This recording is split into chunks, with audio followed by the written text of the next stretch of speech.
They always come back and say, I mean, Coach, I love you, man. You were hard on us. You were this, that, and the other, but that's kind of helped me get through it this time. And I just think that grace is out of love and so on. And the guys that don't love their kids, I just don't see them lasting very long in education today and so on. So, welcome to the Jamodi podcast. Today we're joined by the men's assistant coach at Howard Payne University, Tony Starnes. Coach Starnes brings over 30 years of coaching experience across high school, junior college, and NAIA basketball, with head coaching stops in Texas and Kansas, and collegiate roles at Arlington Baptist, Clarendon College, Collin County Community College, and Howard Payne. He arrived at HPU in 2024 after 3 seasons at Arlington Baptist, where he helped win the 2021-22 NCCAA National Championship and reached 2 national tournaments. Coach Starnes led 12 college teams to playoff appearances, coached national scoring champions from 2009 to 2011, and was named WGCAC Coach of the Year in 2004. At the high school level, he guided teams at Dodge City, North Hopkins, North Mesquite, and Dodge City to 7 UIL and 3 Kansas State playoff appearances. Before we hear from Coach, take a moment to subscribe to our podcast and follow us on social media at Jamodi Podcast. Coaches and athletic directors, our sponsor Scoreboard Media has an incredible opportunity for your school. Right now, they're giving away 2 large LED video scoreboards, $152,000 value per school, to 32 select high schools across the country. Scoreboard Media pays for the boards, the software racks, and iPad controllers, as well as the delivery and installation. On top of that, they'll run the entire advertising program, generating a significant revenue sharing opportunity for the school. Since 2021, Scoreboard Media has been helping high schools upgrade their gyms and execute professional sponsorship programs. Not every school qualifies, and they're signing up new schools every week. So inventory is moving fast, and the install calendar is filling up for the summer. If you're interested, reach out to Scoreboard Media founder Charlie Megan at charlie@scoreboardmedia.com to set up a call and see if there's a fit. I just want to first say thank you so much for giving up your time and coming on and talking hoops with me. This is so long overdue. And so I feel like I almost have to apologize to you for like the fact that I've been doing this for several years and we haven't done one yet is really bad. And it happened, I don't know, I can't remember who I was talking to, but your name came up and it kind of hit me hard of like, how have Coach and I not done this? how? And That's so very anyway, interesting. My that's name my came up. fault, but Y'all were you what? bored, obviously. Y'all had no more questions to ask, and that's when I came up. Yeah. Whatever. I just feel like you remind me a lot of the way that Coach Thomas is talked about in the basketball community. Okay. Everybody knows you, and everybody has a funny story or something really kind to say about you. So you've impacted so many coaches and players over the years. And when our paths cross, it's always been special. So again, so glad that we're doing this. Well, I appreciate it. How long coaching total? Because I did a little bit of research on you, and I've seen the last 3 decades, but how long have you been coaching? This is my 37th year, I believe. 37. 37th year at Yeah. so many different levels and Yeah. in different roles, and you've been around so many different coaches. The culture word, I almost wanted to go right past it and just say standards or pillars or something like that, but Well, you've seen so many programs run by so many different people. How do standards drive performance within a team? I mean, I think it's essential. I think all really good programs have pillars or a foundation that they base everything on. And I think it's different at different places and maybe the level or maybe just where you are in your coaching situation, whether you're a young coach or older coach or whatever the case is. But yeah, I had an old football coach when I first got in. He said, "Coach, uh, he'd always call it thumpity thump. He said, Coach, how's that thumpity thump going? I'm going, it's going good, Coach." And he said, "Hey, Coach, you got a lot of rules?" And of course, I was first year coach, and I said, "Yeah, I got a whole list of them right here, Coach." Of course, he looked at me and goes, "Well, you need to take this to your best player and have him scratch out the ones that he can't do and roll with that." Anyway, but no, I think you got to have things that you believe in that have worked for you. And, Matt, I've been so blessed to be around, either friends or worked for or worked with great coaches from Mark Wendell. Not a lot of people, just phenomenal. And I spent a year with Mark at North Mesquite. Uh, and, uh, and then Jim Sagona, which is a guy that, very few people give any much recognition to, and he's a great coach. And Bubba Jennings, got to work with Bubba for the last 3 years. And of course friends with Jeff Evans. Jeff's one of my better friends, and then Rick Cooper at West Texas A&M, and the guy I work for now, Natter Dowley. He's not a lot of people know about him because he's a guy that is just kind of flies under the radar, but he's really, really good. So I've asked my wife before. I'd said, worked for all these great coaches or friends with all these great coaches, you would think it rubbed off more, but it really hadn't. So anyway, but That's an interesting thing that that football coach did say, and I know, you we laugh about it now, and it's a funny statement, but there's probably a little bit of truth to that. One, about having too many rules. The more rules you have, probably the less freedom that players will be able to either feel or play with. right, And you probably put yourself in a box quite a bit with a ton of rules. But then the great activity is, even for the standards or culture that you're trying to create, take it to your best player or a group or your leaders and just ask them, what do you guys think of this? yeah, Is this something that you can get behind? Is this something you believe in? Because if you don't do that, then you run the risk of being like I was for many years of, hey guys, here's our culture. I'm going to cram this down your right, throat. yeah, Now, I still do that to a point right now, especially being new at Midway, because everything's brand new. right, But there is a part of that, the whatever pillars, I want them to give me a couple, give me one. Like, you guys get to yeah, choose to be a part of this. But I think that's a great activity that we could possibly do. yeah. That brings up, as a young coach, when I was at North Mesquite, I had a really good player there, and I won't use names and such, but he was one of the better players in Dallas, and he was kind of a knucklehead.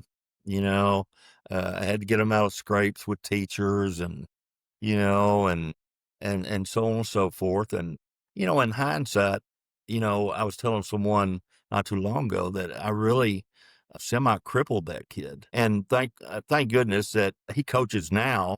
And we've talked Nice. recently within the last 4 or 5 years, had dinner, and he's a different person, and he's matured and found his faith, and I had to apologize to him, Right. which is kind of crazy. Yeah. Apologizing for, kind of getting you out of scrapes and such, whereas I probably should have let you, which as a young coach, you're thinking more of, well, if we don't Need have him on the him, floor.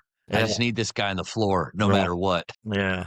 So as we mature and we see the bigger picture, I talk to our guys all the time now about seeing the forest and not the tree. And I think in D3, where I coach now at Howard Payne, I think that's important.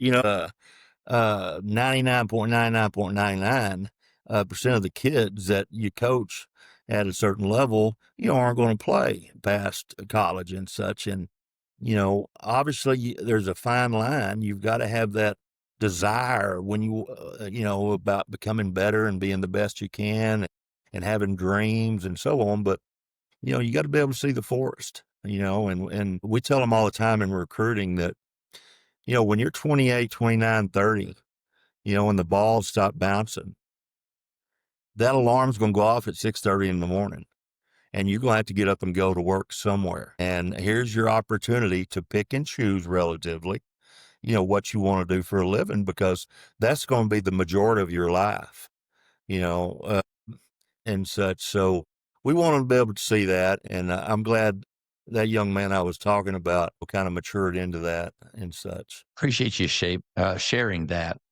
because I do think it's something that, I don't care young or old, I think we struggle with is holding the line disciplining, especially our best players.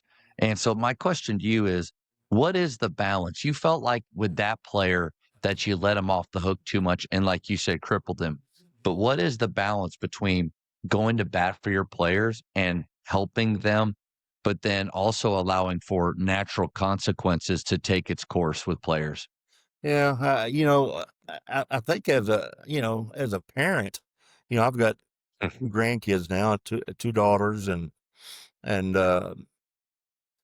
a parent, I think you kind of naturally learn some of that, and so on, and um, I always kind of feel like I'm, a stepdad, so to speak, or I'm the dad there. Especially at the college level when parents aren't there, there has to be some sort of strong male figure or whatever the case is for those guys. And, so it's just a natural deal. First of all, you said something a little bit before about coming in and demanding and so on. I think that's huge about coming in and, developing a relationship and showing them you love them, and then they're going to let you, coach them relatively how you want to at that point and such. And I think a lot of young coaches kind of have it backwards. They come in and demand and they don't get near the results when it comes to that. So I think you have to develop a relationship with the kids and I think, I'm not a great basketball coach, Matt, but I think I do a pretty good job with that, developing relationships with kids. And, so I think you have to do that. And then you just have to talk to them about, hey, what's right and what's wrong. Hey, we're going to do the right things. We're not going to cut corners. We're not going to do this. And I tell them that story about that young man. Hey, I did this back when I was a young coach, and, years later, I'd never do that again. So you got to talk consequences and because all that is life. We all know as coaches that athletics is a microcosm of life, and that's going to happen to them.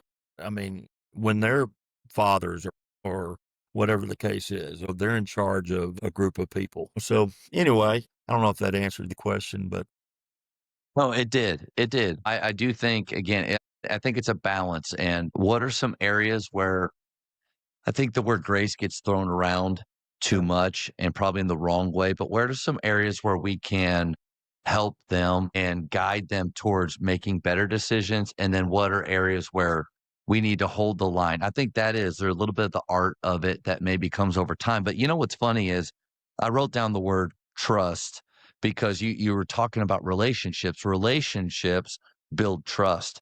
And I think an error that it could be younger coaches, but I'm talking to myself right now. This is my 19th year, and I don't have it all figured out. Anybody that's ever listened to this knows for darn sure that I don't.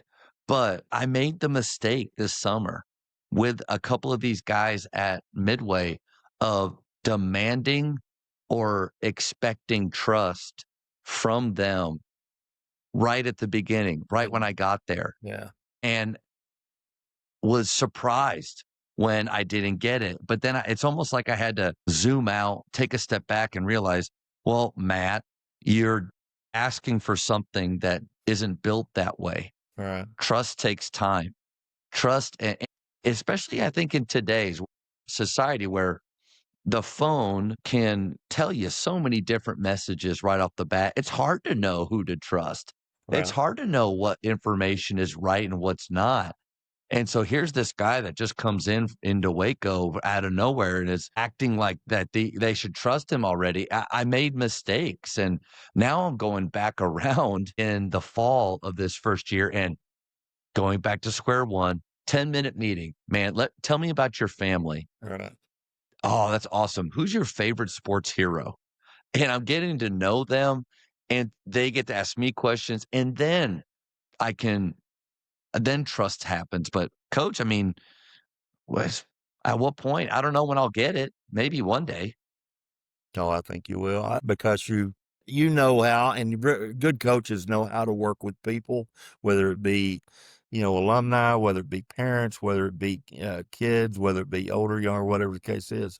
They just know how, and it's kind of like the kids can sense. They're obviously kids are a lot smarter than we give them credit for a lot of times, and they can sense sincerity, and they can sense guys that are speaking from the heart, and so on and so forth. So that's one of the things I always try to do. And maybe it's something I've grown into as an older coach or whatever, is just kind of uh, tell the truth, but be as sincere as possible. And again, if you've developed that trust that you're talking about, the kids are going to accept it, and they're going to, you know, uh, uh, really just kind of accept it a lot better, and such. So, Craig Groeschel was the pastor that I was thinking of. He wrote the book Winning the War in Your Mind. That's a great book, but he also hosts a leadership podcast. It's not, his leadership podcast isn't necessarily faith-based like when he preaches at his church, but Craig Groeschel's leadership podcast is incredible. I think this talk about trust is really where I got some of these ideas from him. Was when I was a player, I think for the most part, we still, as young people, still trusted adults. Like Coach Thomas, I didn't know him very well, but he's an adult, he's a coach. I'm going to trust that what he's saying is true. And right. I think that has changed and eroded a little bit more and more. And what Craig said was that today's generation, for the first time ever, they immediately distrust. So not like, I'm not really sure about this guy, but I'm going to give him a chance, or I already trust him because I've been told that. They're starting from a standpoint of, I don't know you, therefore I distrust you. Because of and I think that's important for us as coaches to know, that instead of like myself in the summer, just expecting for them to do that, I need to know from us that most of these younger players today already have distrust. Okay, if that's where our starting point is, then how do we build that? Like, and it kind of goes back to what you said about relationships. We got to be really intentional with that. Right. It's funny you say that about they don't trust, you know, it's because they have so many coaches now. And I'm talking Too many about, voices. I'm Yeah. talking about at home. I'm talking about, just everywhere, everyone feels like they, you know, and obviously they are entitled to an opinion and such, but for whatever reason, and whether, you know, the AAU deal or, whatever the case is, and all the, trainers and so on. And I'm not bashing on any of that. That's not what I'm saying at all. But there are a lot of people in these kids' ears and such. And, a lot of times for the, uh, like yourself and the guys you played with in high school, Bracy and Duran and so on, in today's world, the 30 games that y'all play at the Colony High School weren't the most important 30 in their lives, which is And good sad, point. unfortunate, you know. And so I just think that back in your day and in my day, someone that said hey, they're a coach, man, you automatically stood a little straighter and, got quiet and not, and stuff like that and such. But I just think they hear it so much, and get opinions from TV, from radio, from, this, that, and the other, and The so on and phone. so forth. Yeah. Everyone's an expert. Yeah. It's hard to decipher, I think, sometimes, especially if you're telling them things that you're not blowing wind at them, like sometimes they hear, you know. I think one of the most courageous things we can do is be truth tellers. Yeah, And when we tell the truth, obviously it needs to truth and love. All right. Like there needs to be love involved with that. And I feel like when you tell the truth, you are showing them that you love them. But you nailed something right there about all of the different voices that players have. And it can be family members, it can be trainers, it can be their select coaches. It can also just be what they see on social media and absolutely. what they're reading, and all of the hype about other players. That comparison game really, I Yeah, think, is plaguing players a ton. But again, we can try to stand alone in our high school gyms and demand that they take our games and say, hey, this is the most important. Forget all the other stuff you do. I don't know, coach. I think we're going to lose that battle. Yeah. So instead, if let's map out all the stakeholders that this player has. Obviously, his parents and that support system, most important. So we got to bring those stakeholders into the our vision, right, for what is best for the player. And then I've seen this, especially the last 10, 15 years, players having a very, what's the word?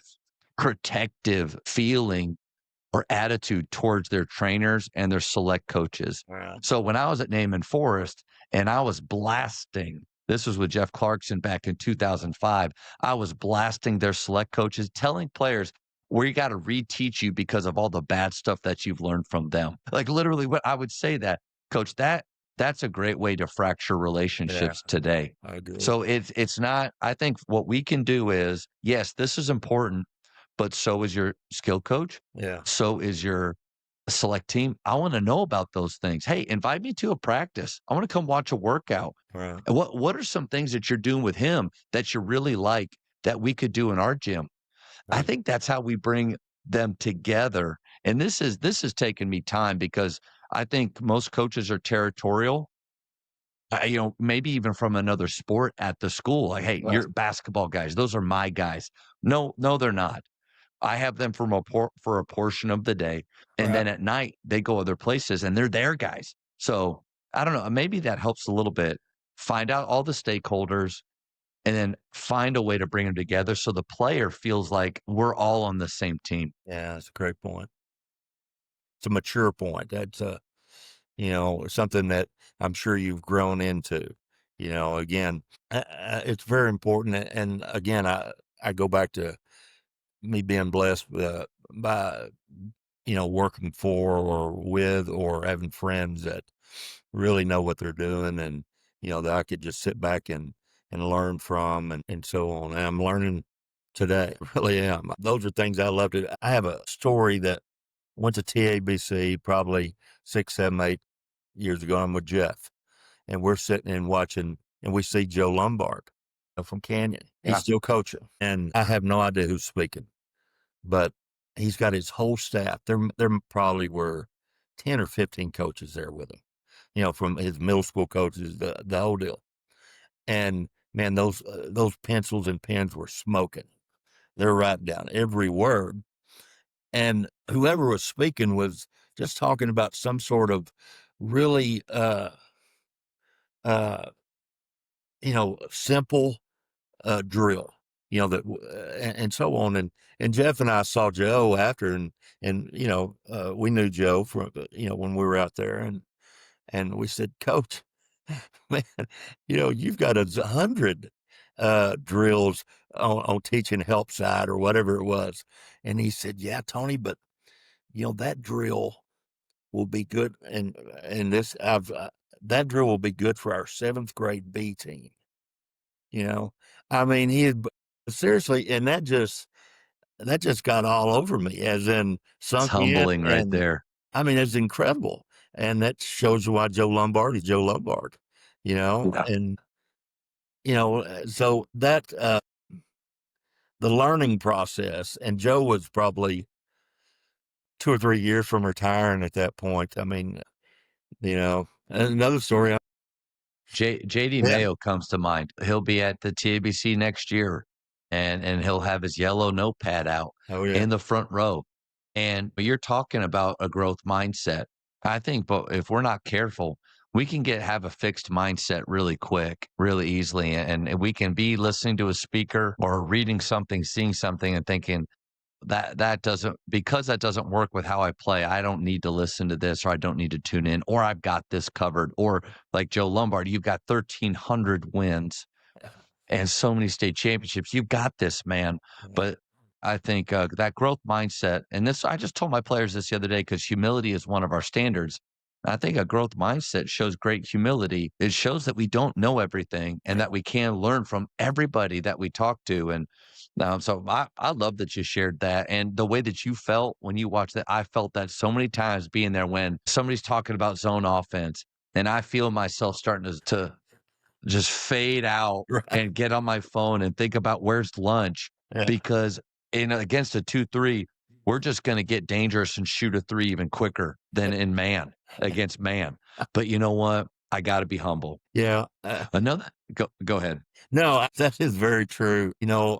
When I first went to Clary, we had a couple of Dunbar kids when Coach Hughes was still there, Coach Hughes Senior, and they were the real powerful Dunbar that like we all remember at that point. And so I'm out recruiting or something, and I remember I went to Denton Ryan, and Dunbar was playing Denton Ryan. We were recruiting. What's the kid? Lance. Anyway, he was a good player for him. And we had a couple of Dunbar kids on our team. And I see Coach Hughes in the very top of, by himself.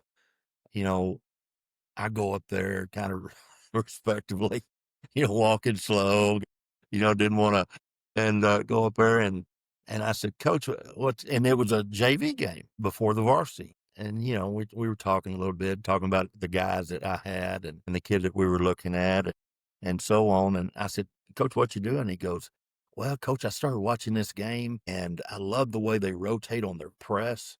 I think it's, this is Robert Hughes at watching a JV game, and I remember it was at Christmas time and I remember thinking, what is Robert Hughes doing at a JV game at Christmas time, taking notes and such. And again, it just kind of got all over me about, dude, you got to get better. I mean, you got to be more intentional. You got to be more humble, So yeah, I love that. How do you keep that? How do you keep that, Coach? Because you're giving a few examples of when it clicked for you or you saw it, but how do you stay at the level that those guys are, for 37 years? How do you do that?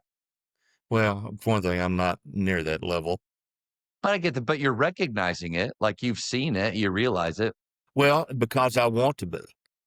I want to be at that level. As we get older, our body fades. My mind is still, I can't go out there and demonstrate it much anymore, and such, but I sure have an idea of what I want to see, Yeah. so I want to be as good as I can be, and, to the point of where I'm seeing also the big picture. We'll go back to the forest and the tree deal. I've got to see when it's time to, back up and back off and so on. And my wife does a really good job. My wife came from a non-athletic background. When she married me, she kind of got thrown in the deep end. God bless her. I'd come home, Matt, and I'd be upset about kids not playing hard, not wanting to be the best. And she goes, well, Tony, why do you think and now she's been a teacher for 37 years. She teaches kindergarten and first grade. And she goes, why do you think they all want to be? And a great player and so on. She goes, I don't think they all want to be. Some of them just kind of enjoy the game. And some of them just kind of want to be a part of the team. Some of them, Yeah. Or have a lot of other things going on in their lives and such that they might be a great piano player. They might be, might be, so on. And again, that's always kind of hit me. And those are things I remember, because now I look at it differently and such. I get with the players. I'm going, hey, what are your goals? Well, coach, I want to, when I was in high school, I want to play Division I basketball. And I said, well, this is what Division I's all about. And I kind of explained it to him. And I said, well, how are you still want to be a Division I player? Yeah, coach. And I said, so you're going to allow me to coach you, with expectations of you being a Division I athlete. But long before I'm out there hooting and hollering at someone, that is, never going to play basketball ever again, uh, you know, and I've done that. You got to know where to draw the line. You got to know where to, but I am incredibly still wanting to learn, incredibly still wanting to, I joke about it all the time here, and I started my career here, by the way. I went to school here and I coached here in 89 through 91.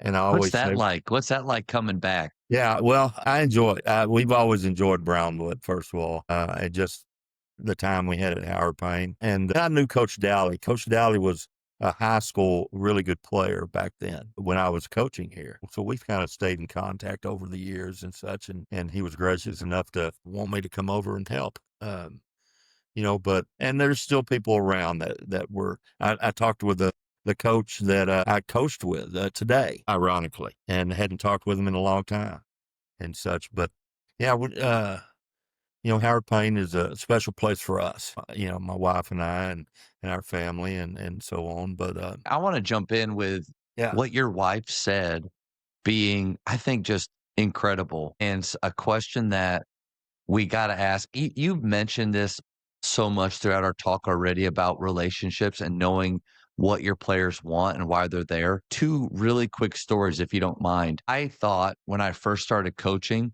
that everybody wanted to play in college right, and everybody wanted to be a leader. I thought that. And so at Naaman Forest, I kept saying like, "Hey guys, this isn't going to work when you get to college. Like what you're doing right now, your effort level, how dynamic you're being, what your attitude, it's not going to work at the next level."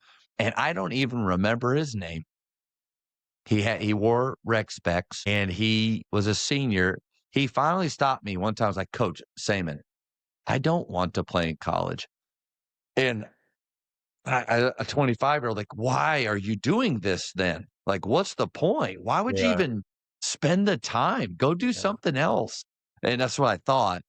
And so that was an important thing for me to learn is that not everybody wants to play in college. So, and the best player, you might remember Dalton Standish from right. Grapevine Faith Christian You School, bet. 435 made threes in 4 years, like top 10 all time in Texas, never wanted to play college basketball. That is So we got to know what their aspirations are. that. And then I thought everybody coach wants to be a leader and wants to be a leader in the way, because I do believe that there's a leader in every locker, but they can lead in different ways. Right, But I thought everybody wanted to be the leader that breaks the team out, that holds the standards, that rips in and lights the team up when they got more in them. Like I right, thought everybody wanted that. And I'm at McKinney with Wes Watson, and I thought just we had this junior that was going to be a really good player, and I thought he was going to be our leader. I was declaring that he's our leader, and he missed an opportunity in my mind to lead one workout right. during a workout. And this is, there are any coaches that think like during the school day, you should get players out of class to talk about basketball? Don't do that. Like, Right. this was a mistake. And I went to his class, found him. "Can I talk to that player real quick?" And came out and I told him about this. "I just think I see so much in you and I think you could have done this." And he starts breaking down in tears. And I'm Mm, looking around now like, "Oh no, what have I done?" I was like, "Are you okay?" He says, "I don't want to do that. I don't want to be a leader like that." I think there's going to be those players that, like you said, they just want to be a part of a team and they're going to fulfill that role their very, very best. And then there's going to be the few. And I think it is the few that yeah, say, "Coach, yeah, I want that leadership role." And then I'll tell them, "Okay, well, then I'm going to give you everything. Like I'm going to hold you accountable to what your aspirations are." And my last thing, and Coach, I apologize for talking so no, you're much, good. but Chad Sanji at PGC, when I would direct and he was there, he would always ask the players, and I do think it's genius. He would say, after he found out had them write down what their goals or aspirations are, he would say, "Okay, raise your hand if I can hold you accountable to those." And they would raise their hands. And he would say, "I'm serious. Don't raise your hand if you don't want me to." Yeah, And I won't. I won't do that. And I think we have to know. And then once we do, hold them accountable. But then maybe it goes back to the grace and the balance that you talked about earlier. yeah, absolutely. It's kind of a juggling act, and I think it's a maturity deal. And I just think it's sitting under good people and just kind of learning and be willing to learn, about that. You'll never do that again. You'll never get a kid out of class. You'll never, you know, So yeah, dumb. yeah. It didn't seem dumb to you at that point, but Oh, yeah, I had so much passion and I thought right, I'm going to show them how much I care. I yeah, believe a lot of mistakes, coach, are made because coaches are trying to show them how much they care, yeah. and No, no, they don't I realize agree. that it's I the agree with wrong that. way. I totally agree with that, and such. The grace aspect, is something that I think is hard to explain, but certain people show grace in different ways. Guys I've coached with, and just people, and you you'll say, well, shoot, why is he or she doing that or saying that? And then maybe it comes weeks later and you're going, okay, case is maybe they worded it differently, or maybe they didn't do exactly what you would have done. In hindsight, you're going, wow, that was well played. On their part and such. And I just think it comes down to, again, you got to love the kids, Yeah. and the reason that you have love for the kids is because you've been loved in the past, and then presently and so on. And coaching is a calling. I've always felt that. I mean, I think Danny Hurley is a great coach. And I think he is a guy that barks a lot and so on and so forth, and some people might say, well, this, that, and the other, but he loves those kids. He shows it in a way that maybe we don't know, or some people might, kind of stray away from or whatever. So I don't judge people that bark at their kids or this, that, and the other. I just kind of look for, do they love the kids? And then you hear the kids, and you're sorry, man, you're of the age where you've got, players calling you and emailing you and texting you and saying, Coach, you were right, man. And of course, Coaching paychecks right there for yeah, sure. and I'm at the age where I've got coaches that are coaches, and I'm recruiting kids, sons that play for, which is crazy. But they always come back and say, I mean, Coach, I love you, man. You were hard on us. You were this, that, and the other, but that's kind of helped me get through it this time, and so on. So, I just think that grace is out of love and so on. And the guys that don't love their kids, I just don't see them lasting very long in education today and so on. So anyway, I feel like I've told Jeff Clarkson and maybe Wes Watson. I don't know if I've told this to one of them, my like, favorite to their human beings face. on this earth, by the way. They're both incredible, and I do feel like God was really, I mean, I'm thankful for his plan, thankful that he put those 2 guys in my life at that Absolutely. time because I wasn't a very good assistant coach. Now, if they were on here, they would say nice things because 'cause they're good people. Right. But there were times where Jeff Clark, I didn't show up because of my poor off out of school living habits that I was doing. I didn't show up and I wasn't consistent. And Jeff always was kind and helped me out. Wes even more because there were things going on in those first 5 years with him that I was just a mess at times, and he was just so forgiving and understanding. But I don't think I was a very good assistant coach at times. That word humility, losing will allow you to get more humble. And that happened to me early on. Relationships and teams that you feel like you failed. You talked about apologizing to old players. I feel that way all the time. That I need to apologize to those first few teams at Faith Yeah. where, man, I was so arrogant, thought I had it figured out. And now I realize I don't have it figured out. Yeah. And now I can really help them because I know that I don't have it figured Yeah. out. So I'm going to keep trying, like you said, keep trying to find a way. But Love that. I wish I was better for those guys back in the day. You've been a head coach for a long time, but then also gone back and forth from that assistant role. How do you make that transition or that change back and forth? Yeah, and I've got friends that have done it, like Jeff.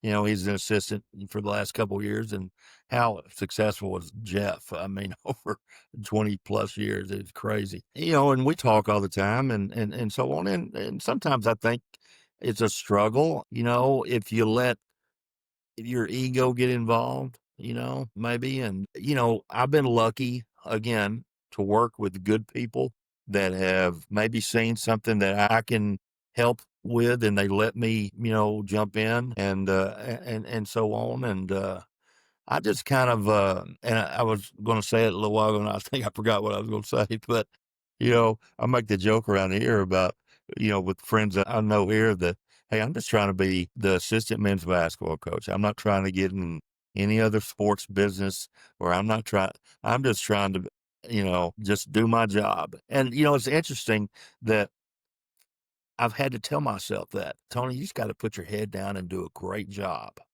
at what you're doing, you know, and so on, and get out of your own way. I mean, talk about all the time with our kids to be selfless instead of selfish. The world wants them to be selfish, okay? And we want them to be selfless and so on, And so, I mean, I've got to tell myself that, hey, it's not, maybe it's not my role. It's not my job. It's not my deal. Like, for example, I was a big talk with the officials guy, sometimes, to the point where they, popped me or I had to told me that, well, obviously second chair, you don't get to talk to the officials and such. So that's been an adjustment for me, especially coming out of junior college. Gracious, Matt, at Division I, those coaches get to hoot and holler at those officials to, even a lot farther than, you might at the high school level and so on. Well, I don't get to say a word to them, short of, something funny or whatever. And so that's kind of been an adjustment to me, and so on. But you just got to kind of humble yourself and, I just really am blessed to be here. I was blessed to get to work with Bubba. I knew of Bubba and we knew each other a little bit from being out in West Texas when I was out there for so long, but I never knew Bubba until we really got to know him, close to best friends now. I mean, he's a great guy, great coach. And some of his stories about Coach Knight and, and all that stuff. And Bubba being such a phenomenal player. I mean, who am I to think I should be in his position? I was blessed to be there. And Jim Sagona, gracious, he's so good. I was just blessed to be there and such. And so I'm just really having a good time, trying to love the kids, trying to bring to Howard Payne what I feel like I'm good at, and that's relationships with kids and recruiting, relationships with them when they get here. And I'm lucky that Coach Dowley lets me do a lot. So I'm excited about that. I appreciate you sharing that. I think that's a good message for all of us to remember, to be where our feet are. Yeah. You said you don't you just want to be the best basketball coach, men's basketball coach that you can be. But throughout the school day, I need to be the very best first period basketball coach, but then I need to transition to being the very best speech communications teacher Right. for those students. And then I need to move back around to be with eighth period with our freshmen and be their very, very best. And I think the idea of, you almost said it, Coach. I thought you might, is glad to be here. Yeah. You said blessed to be here, which is the same, but glad to be here is the Blue Angels mantra. And I got this from the guys at Laterno that I thought was really good. They have glad to be here in their locker room. Yeah. But the Blue Angels talk about that as glad to be here is a mentality that can shift how you show up every day. Yeah. And I think when you say blessed to be here, that's on the good days. That's on the tough days. Right. That's on days when you're not very happy with your players and they might not be very happy with you. But I think that shift, the goal for all of us is to show up, I think, that way. Yeah. It's a juggling act and it's hard. If you're a competitive person, I know you're extremely competitive and I'm competitive and, I've always said this that, Coach, uh, you know, Coach Knight or, Coach Krzyzewski or whoever the case is, their ego is huge and how they handle their ego is how their perception of that we have of them. I mean, the ones that are hooting and hollering and so on and so forth. And, we're going, oh, no, the regular person. And the ones that are, nice and sweet, or at least in public, you're going, oh, we love him, you know, but they all believe, and I'm saying this in a positive way. They all believe what they do, everyone else is second best to what they're doing. And it trickles down in their program. It's a trickle down effect. And the confidence in their assistants, the assistant has confidence in the boss and so on and so forth, and all the way down through the players and to the manager and so on and so forth, and to the alumni and so on. I think Grant is a perfect example. Wow. Yeah. The Wow. level of belief he gets from everybody is incredible. I haven't talked with Grant since I heard this, but When he got the job, he was on a podcast with Jim Rome, and Jim Rome was asking him about, his growing up in coaching. I mean, starting out in JUCO and going Division II, and so on and so forth. And Grant said something about Clarendon, you know, and I got to call him and say, "Hey, man, you could have, could have hooked me up a little bit more, but about how." Uh, driving 4 hours, going to Clarendon, Texas, playing a game, getting beaten double overtime, having to drive the bus home, this, that, and the other. And Rome was asking him, would you be at Texas Tech if you hadn't have went through all those struggles down the road? And of course, Grant said, no, I mean, all those have, helped me get to the point where we are now, and so on and so forth. But, yeah, uh, coaching is I tell young coaches all the time, because I did this, and I don't know that they do them anymore.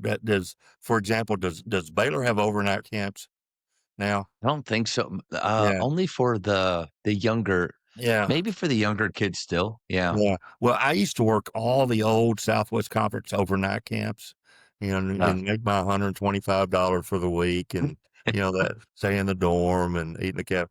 But I met so many people doing that, at Baylor and at SMU and Texas A&M and TCU and at Tech, and uh,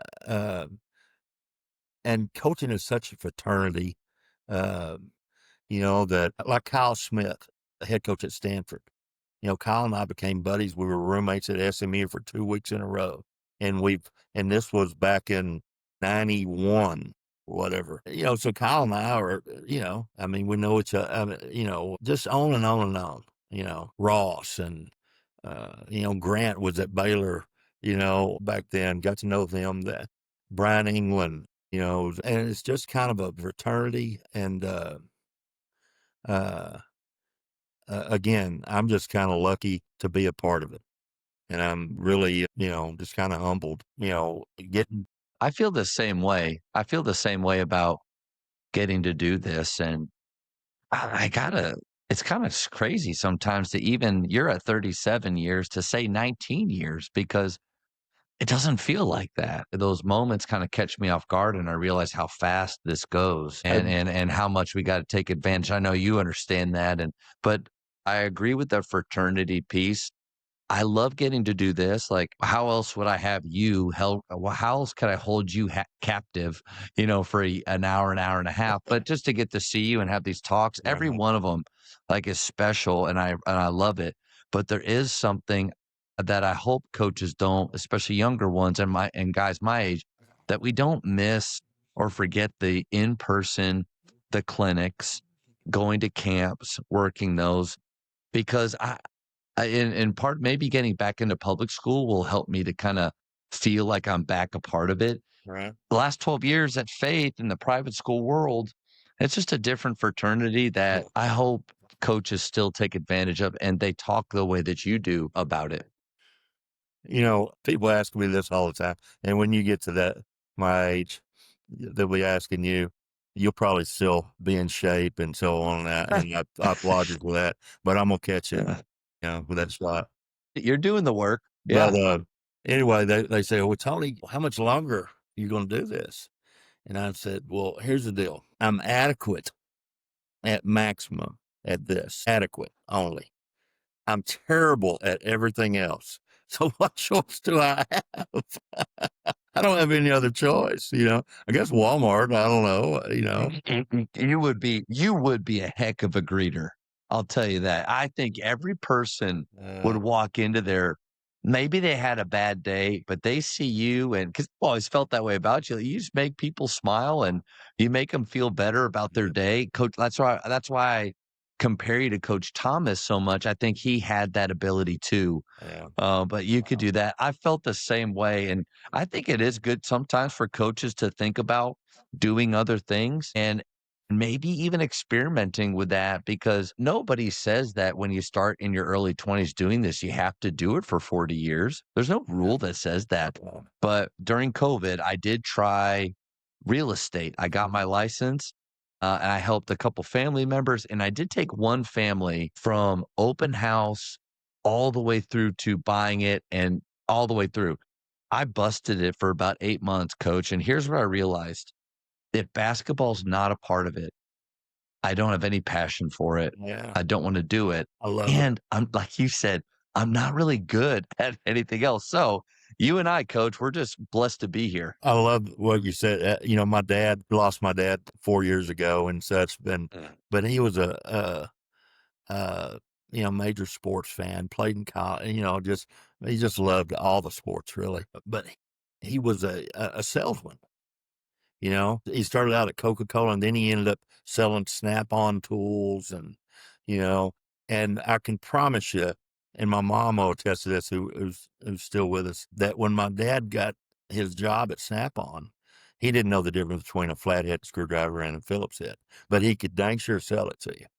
And he was just a salesman. And I just could never picture myself not, I started out in the golf business. I was a golf pro for, uh, about 2.5 years. I And, didn't know that. yeah, and then I always knew I wanted to coach and such. But I just can never, uh, picture myself doing something, now, what was so cool about my dad was he found a way to find joy in what he was doing, which I thought made him a special kind of guy, or at least in my mind. But yeah, I couldn't picture myself doing much or doing it very long. I mean, I'm the type of guy that if I was a real estate guy, I would do a really good job because I would really work at it for about 6 to 8 months and then just be I crazily good. was I was leaving Faith, and this was out of season, obviously, but I was leaving Faith, and I was busting it 30 minutes, 40 minutes to do a showing with a young couple, and we'd be there, we'd try a couple homes and everything, and then a week later for them to call me and say, "You know what? We're gonna take a break, we're gonna take a step back," and I was just like, again, no basketball in it, but then why am I doing this? But I'm thankful for that. The feeling of should I test the waters? Is there something else that I could be doing financially to help my family more? That's for sure. But Absolutely. maybe a way that I can help other people, and maybe with if I maybe I have other gifts. Yeah. That was just kind of this thing, and I realized no, this is it. This All is what right. I'm supposed to do. But since then, I've kind of been I was all in before, but even more to where I think this kind of came from that of, okay, this is my career, this is my calling. Well, now I really want to become the best that I can be. So I need to learn from everybody that I can. Yeah. And good thing that everybody learned about Zoom or video call during COVID. So this is not that strange. I love that, the lifelong learning mentality and such. And, I love to go to TBCs and to, clinics and I mean, to sit back in a corner. One of our favorite experiences, or my favorite experience, or one of them is we got a chance to go to, when I was at North Mesquite, to go to Cincinnati when Coach Huggins was there. My dad had two frequent flyer tickets. You go anywhere in the United States, and I gave a list of uh, of about 8 to 10 schools to a friend of mine, Scott Schumacher, at Blinn, uh, Yeah. and because a bunch of those schools had recruited his kids at Paris and at Kilgore and so on in Blinn. And he looked at it and he goes, Cincinnati. And he just handed it right back to me. And I said, well, why do you say that? And he said, well, they're just going to, bring you in and, uh, you're going to be part of their coaching staff, for however long you stay, a day, two, whatever. Well, we ended up getting to stay for 6 straight days. Don't ask me how we got off in October. I can't remember. But my assistant and I, David Dreyfall, uh, we went to Cincinnati, and I didn't know Mick Cronin. I didn't know, obviously, Coach Huggins. I mean, just blind called him and said, hey, we want to come up there. We don't want to come up to a clinic situation. We just want to come up there and watch y'all's practice. You can put us in the deepest corner of the Schumacher Center and just leave us alone. But they brought us down for a Midnight Madness when that was a big deal, back in those days. And then we got to sit at the scores table with the Trailblazers. I guess they were looking at Kenyon Martin. Kenyon was playing for them at that point. So just the experiences, and then just watching how Coach Huggins and Coach Cronin and Rob Baker handled things and so on, we would get to go to, their coaches' meetings and so on. They'd take us out to dinner, and we didn't have those type of dudes if they wanted. And that's what I told Cronin when I called him. I said, now, Coach Cronin, we don't have any, high major Division I kids right now. And he said, Coach, well, we don't care.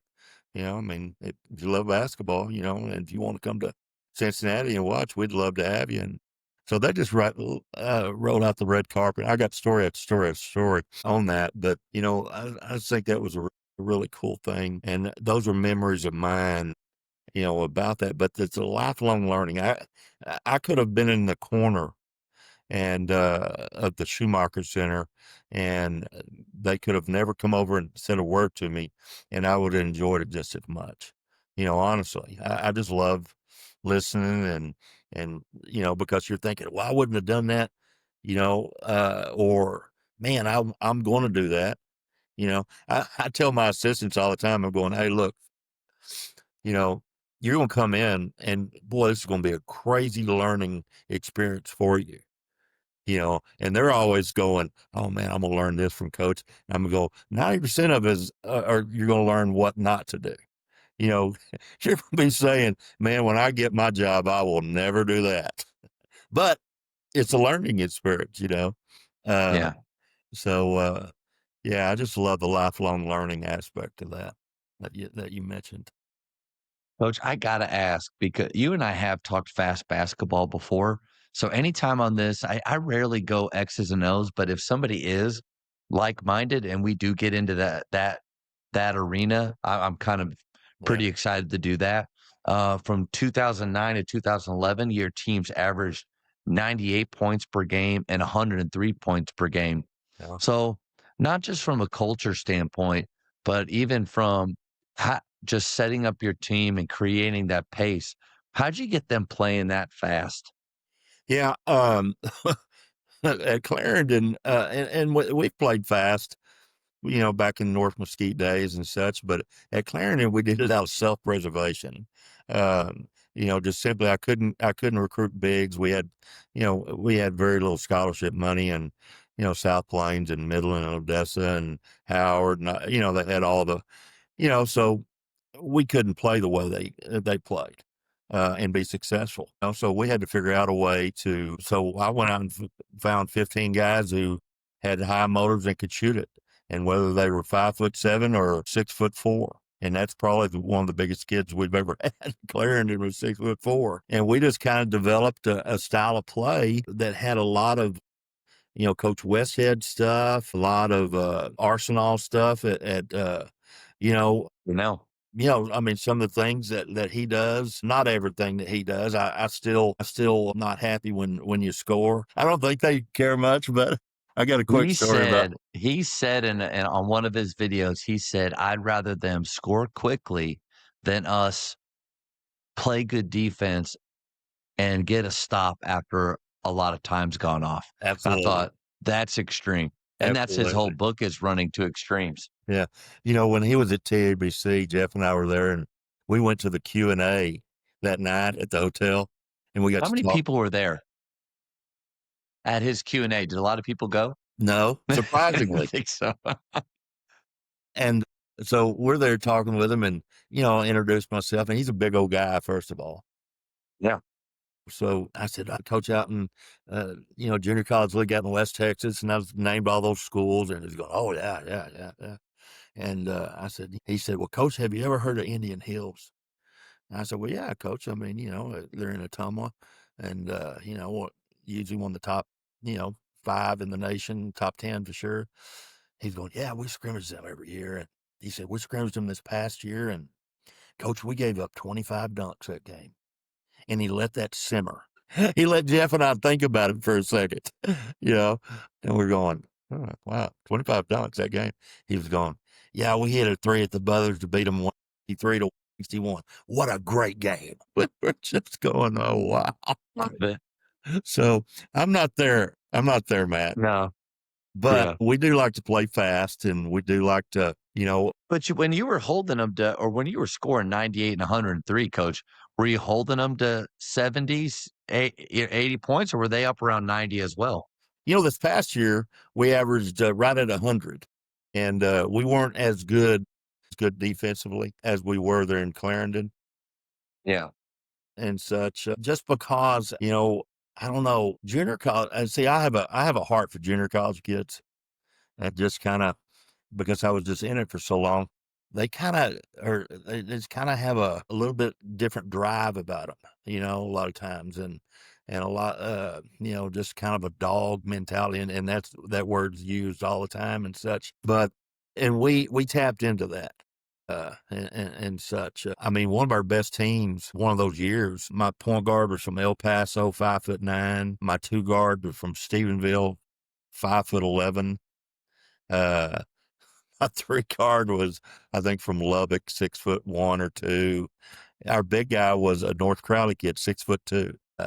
Every one of them could shoot it. Every one of them could bounce it. Every one of them played hard, took charges, dove on the floor for loose. Every one of them could play until they pass out. And we just kind of took advantage of that. That kind of mentality. Like I said, we did it out of self-preservation at Clarendon, just because of, how big. But what you do, and last year it started changing here, I felt like, and Coach Dowley, uh, sees it too. But the culture in town about coming back to the ball games after COVID is changing with our group for sure, because of the passion that we play with, and maybe how fast we play. And, I think we hit 24 threes against Austin College last year. And then I think we hit 23 against Southwestern. And even though we don't have I don't think we shoot it more than the average team shoots it now, but I mean, we're kind of like a car wreck. I tell people, at least a car wreck, people slow down and look, I mean, There's something going on over there's there. something I don't going know what on. it is, but And, I mean, we've got it to the point, and we're excited about it. We've got it to the point where, we have to wait 10 minutes before to go in for the post game, because our kids are out taking pictures or signing autographs out on the floor, and so on, which is exciting for the kids, and especially at this level, and everything. But playing coach, I got a fast. question. I I'm got sorry. a question for you Yeah. about you mentioned a phrase that I've used before, and I think a lot of coaches do, high motor. Right. What do you mean by high motor? And then a follow-up is, can you create that in a kid? Yeah. I do think playing hard is a skill. Now, a natural motor, I think there is some sort of, I don't know, gift or, I don't know, genetics, or I'm not for sure. But I do think playing hard is a skill. Playing hard is a cool thing to me, Matt. And I, I tell kids this all the time. Skill is, if you didn't know who Steph Curry was, the average size of an NBA player is 6'7.5", 235 pounds. That's average. Okay. Steph Curry is about 6'3", 180. Okay. And probably when he came in the league about 6'3", 160. Yeah. And he's figured out a way, to be at the top of that world because of his skill level. Now when Steph Curry was born, he didn't pop out of mom shooting jumpers. Now, obviously, he has great genetics with his dad and his brother and his mom and his sister all being, college athletes and so on, and pro athletes. But he still had to go to the gym and grind it out. And that's the cool thing about skill to me. If Steph Curry was walking down the street and you didn't know who he was, you would not turn your head and look. If LeBron or KD's walking down the street, you're turning your head because they are I mean, they're freaks, Yeah. God-given, I mean, phenomenons and such. And so that gets me up in the morning, being able to teach skill or help kids develop some skill, that are going to make them better. And we do feel like that playing hard is a skill. You know, some people are a little bit more natural at it than others. I feel like, whether that's they've been uh, made to play hard or whatever in their previous situations or growing up.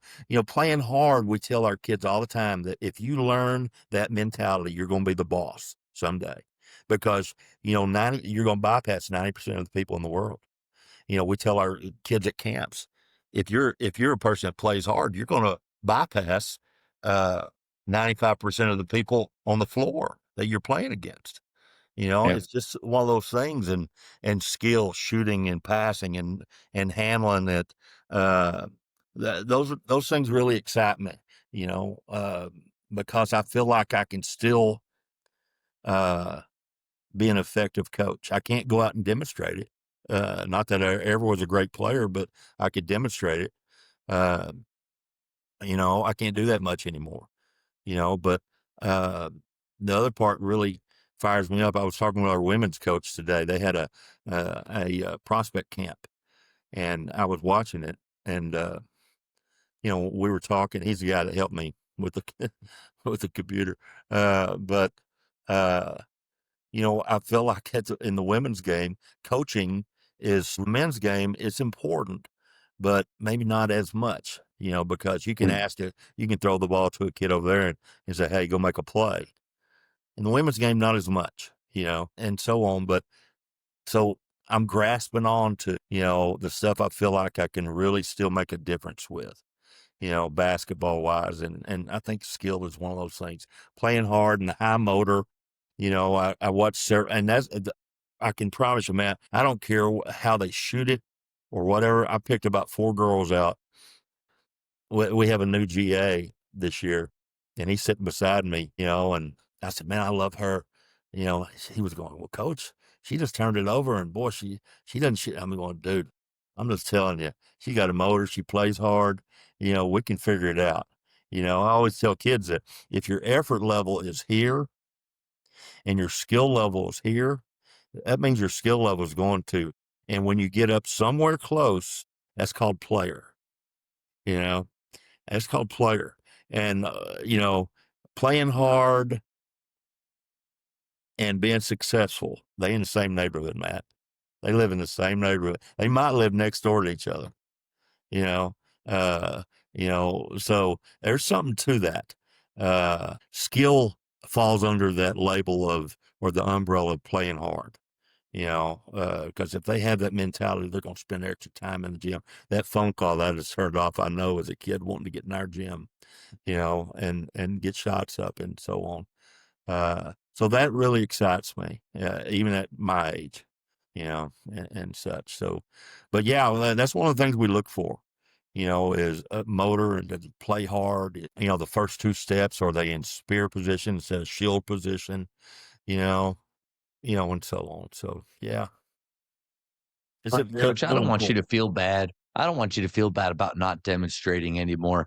I don't demonstrate anymore either. And especially coming to Midway, I want there's this mystery right now of could Coach Saman actually play? Like, did he play? We've heard that he did, but we don't really know. Coach, I haven't taken one shot, especially in front of the older guys, because I just want that. And Dick DeVenzio did that at PGC. He would do some ball handling and he would kind of look like, golly, there's something, he knows what he's doing, but I never saw him shoot. And so there was this aura about him that, like, I bet he could play. You think he could play? I think he can. Coach, I'm going to keep that going for a There long you time because I go. don't want to do something like Jeff Clarkson. He hates this story, but he was where our guys at Naaman were moving it against the zone and just not puncturing the middle, not being dynamic, not being shot ready. And he's like, "Give me the ball. Let me jump in." And I was like, "Yes, Coach Jeff can play. Yeah. He's going to show them." And he's moving it, man. And I'm in my head, I'm as an assistant, I'm going, "Yeah, this is what they need to see. This is it." And he just gets a little too excited, takes a bounce and throws a no look, and it goes out of bounds, and my head goes down, and I was like, "Golly, like, we were so close." But Uh, I'm just I wanna keep that mystery alive, but well, there's not any mystery about me, Matt. If I could ever play any, I can't play anymore. well, I like what you said about motor and playing hard, being things that you look for. I'm convinced that a lot of players don't know what their 100% feels like. Yeah. I don't like when, and personally, I don't like when coaches say, give 110. All right, well, that's impossible. I can't give more than my very, very best. Right. So if my very, very best is 100%, I don't know if a lot of guys get there, and I was forced to at Baylor because I wasn't really athletic enough to be at that level, and I realized it really quick as a freshman that, oh, the stuff I was doing at the Colony that was really easy for me, Right. that's not working Right. here against TJ Ford, and so I had to figure out, like, what is my 100%? And there's this, in my opinion, coach, this blackout level of effort where you give it, it's incredibly hard, but after, you don't really know what happened or how Mm, you did it. mm. I just don't see a lot of players going to that. So if you say playing hard is a skill, how do we teach that? Well, I just think it's, here's the deal that you put it on T-shirts, you put it on letterhead, you put it on text messages, which I text our guys every day. I mean, literally every day, especially in the summer, and I call them a lot. I mean, just silly stuff, but it's all got down there, WPH, we play harder, so Mm. we're always talking about that. I'm sending them clips of teams that play hard. We started we did it at Clarendon, but we introduced it last year, and we're going full bore this year about, we press misses and makes. And, so I'm sending clips of, Dallas Baptist. If you ever, if you get a chance to watch Dallas Baptist, uh, they press misses and makes, and they made it to the Final Four last year in Division Two. And that was a 2-year journey, which is amazing to me. They play tradition when finishing in the middle to the low part of the Lone Star, and they changed, in 2 years. They're with relatively the same players, that they finished, in the top four in the nation and such, and they are completely sold out to play in that way. Nova Southeastern, Jim Crutchfield, that they had played them a couple years You know before. him? Do you know him? I don't know him personally, but I feel like I Man, do. I tried to reach out Yeah. and it's not like he's hasn't responded, but it through assistance and things because his name comes up a lot and especially early on at Faith when I was in my deep obsession with going to the limits of playing fast. I was just searching for all kinds of people to learn from. Obviously Arsenault, but his name has come up a ton. But anyway, keep going. Now Crutchfield is he's really kind of not that kind of guy. He doesn't put stuff out, about the program or as in, on paper and such. He does do some podcasts and so on. But yeah, he's really good. But Dallas Baptist has done that. But you know, but I just send guys all the time. I brainwash them. That's my goal, is to brainwash the kids into thinking they're better than maybe they are, maybe to run faster than they think they can, or to play harder than they've ever played before. And our first practice is tomorrow, ironically, at 6 a.m. And that's one of the first things that we're going to do. We line them up and, we'll just say, hey, who's the fastest guy in the gym? And of course, some of them will raise their hand, especially the freshmen, because the returners kind of know. And so I'll say, okay, well, let's race baseline to baseline, 94 feet. So boom, whistle blows, they take off, 2 or 3 of them, and pretty fast. We got some pretty good athletes. And I said, if you're not running that fast every time on the break, you're not being a really good teammate. You have a chance of coming out of the ball game and such. And that's when it kind of hits, especially to the 2 or 3 guys that just killed themselves. They're going, I got to run that fast for 40 I minutes. gotta get in shape. So anyway, but yeah, we just kind of talk about it all the time.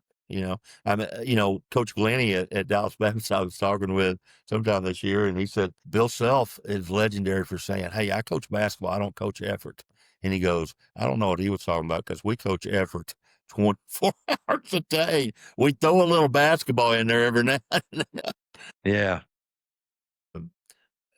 So yeah, it's just something that we convince them, and when it's not done correctly, we, like everyone else, they sub, you know, uh, I mean, we set a standard, and if they don't meet the standard, I mean, we use the bench, or subbing, or, barking at them, or whatever the case is, to get them to understand. We use film, and so on. But I don't know why.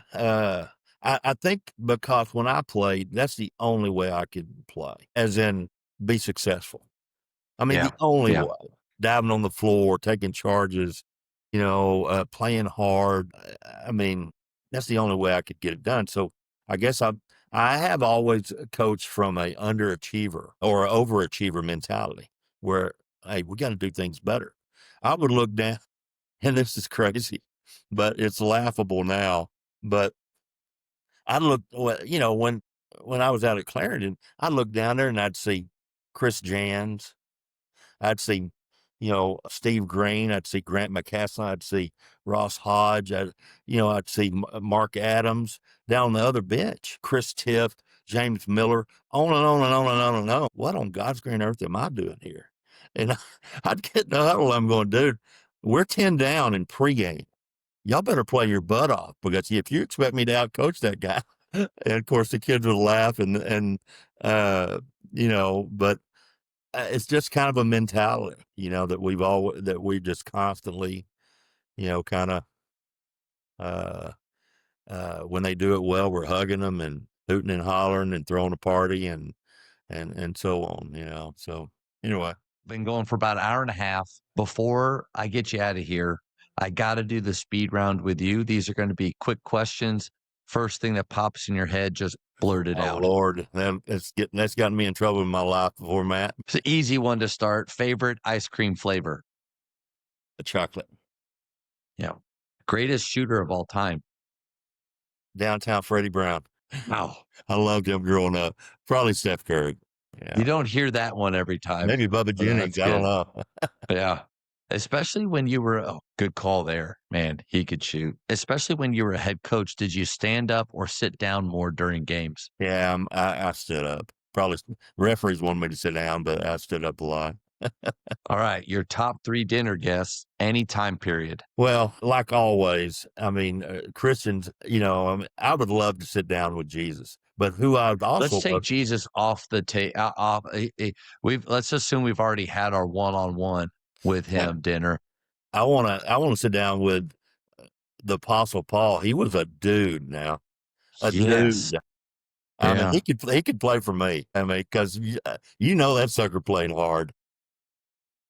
When you are stoned and you get up and walk away from that, that's tough. I'm And when telling you. you get bit by a snake and shipwrecked multiple times, Now, you know, I'm a history I was a history teacher in high school, so I've always been in love with historical figures and such, and I'm kind of enthralled with even though I'm not old enough, most people think I but with the 60s, and all the turmoil, and of course with this craziness that's just went on here with the shooting of Charlie Kirk. yeah. I mean, all the political assassinations back in the 60s and so on. I would love to honestly sit down and have dinner with like Medgrevers or someone that, is right in the middle of, and is really passionate about what they do. And I'd love to sit down with, one of the Kennedys and just kind of, because, and guys like Kobe also.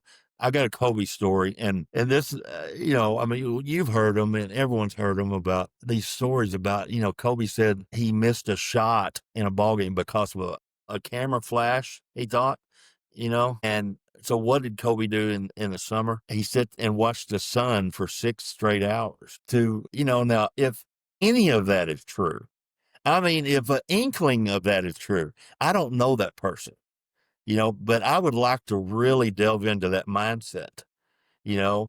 Yeah. I mean, if he's doing it for 15 minutes, I don't know him, but I would love to know that. Yeah. Uh, but someone like that. I like history. I was a history major because I never had to study for it. I had to kill myself on everything else. So I said, what the heck? I'll just be a history major. I love it. Whatever Press reason. to do it. Best basketball movie of all time. Fish that saved Pittsburgh. Dr. I've J. heard that one before. You haven't or you have? I have heard. Yeah. Some people have said that. I Yep. love one-on-one too. On one. Yeah. What was the guy's name? One on Robbie, one with Robbie, Benson. yeah. Yeah. Yeah. Yeah. For high school, shot clock or no shot clock? Oh, I'd love to see it. I don't know if it's going to happen just simply Hmm. because of infrastructure that has to, it's a smaller school. The SPC schools in Texas, they have it. They just Yeah. finished their second year. They're going into their third year. And I really thought with them getting it done and I mean, being able to do it successfully, that UIL would see that and it would start at the, say, 5A, 4A level, Yeah. and then probably at some point trickle down, because you can't do it to where the same person working the clock does time and shot clock. Absolutely. No. Yeah. Yep. Yeah. Yep. I hope it works out that way. I probably won't be coaching when it does, but anyway. That's not true. Do players sit the rest of the first half with 2 fouls? I think it's dependent on the player. You know, that's not a hard and fast rule. It's a rule of mine, but it's not hard and fast. I've broken that rule many times with certain kids and such. I really thought more people would be black and white with that rule. Like, you either do or you don't. But I've been pretty impressed. I think more and more people have said it depends on the player. Yeah. So I may take that question out because everybody's kind of answering it the same way. But I think that's the way to go. An interesting thing about that, South Plains, Steve Green is not the head coach there now. He's out assistant at UTEP, but Steve was, I really thought he was really good. And they had a kid named David Tyree that went on to play at Tech.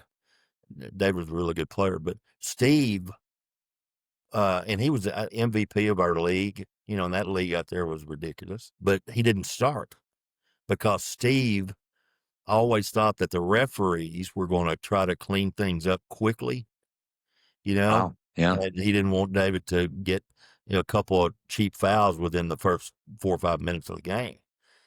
That's an interesting idea to kind of let it level out Yeah. to see really what this crew is like, because it could be so different Yeah. from Oh, game to game. Interesting. Now, of course, again, that's player to player because a lot of kids can't handle that. David Yeah. could. I mean, he was mature and he could see the big picture, and he didn't have that ego and so on and so forth. So I thought that was an interesting deal. Favorite holiday? Christmas. Love Christmas. Besides the Bible, what book would you give someone? The Matt Saman book. I've got it right here somewhere. Coach, you don't have, if you want to show it, you can. I put it behind me every video, Yeah, so I see it. I mean, leftovers. I can fake humility, I guess. I love this book. Having your own book behind. I love this book. In a pit with a lion on a snowy day. Tell me about that. Well, I mean, it's a book of, obviously In a Pit with a Lion on a Snowy Day is about the work. I mean, you can't add any. When bad things happen. Yeah.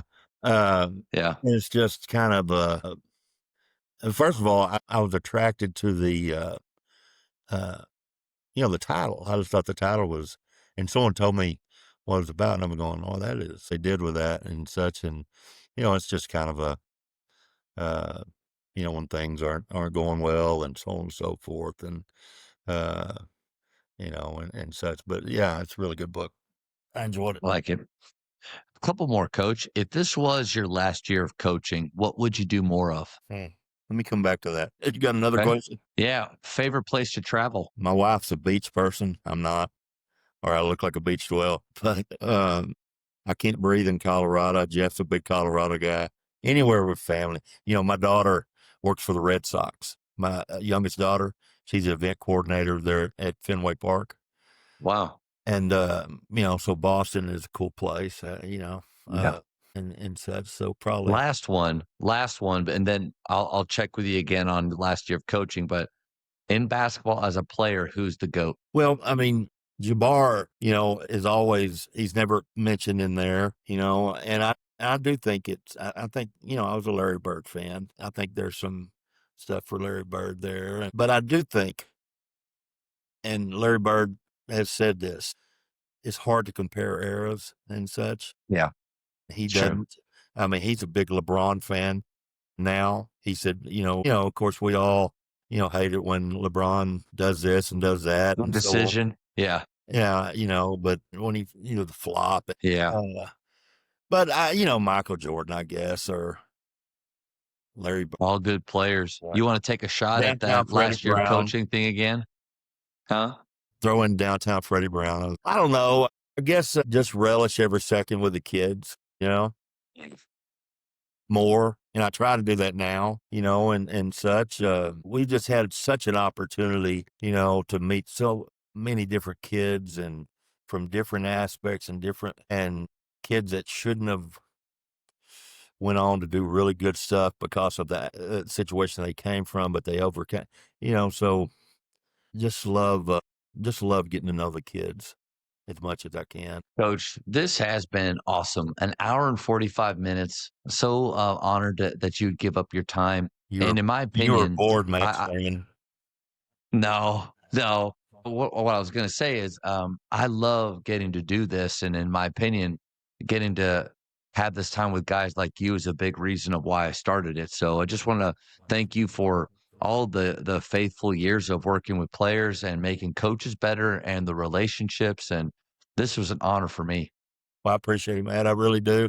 And I appreciate being on, and I love talking basketball. I just love, discussing it and so on. So yeah, it's been fun. Thank you for checking out today's episode. Please take a moment to subscribe to this podcast, share it with your fellow coaches, and find us on social media for what's coming up next on the Jamodi podcast. It's just a matter of doing it.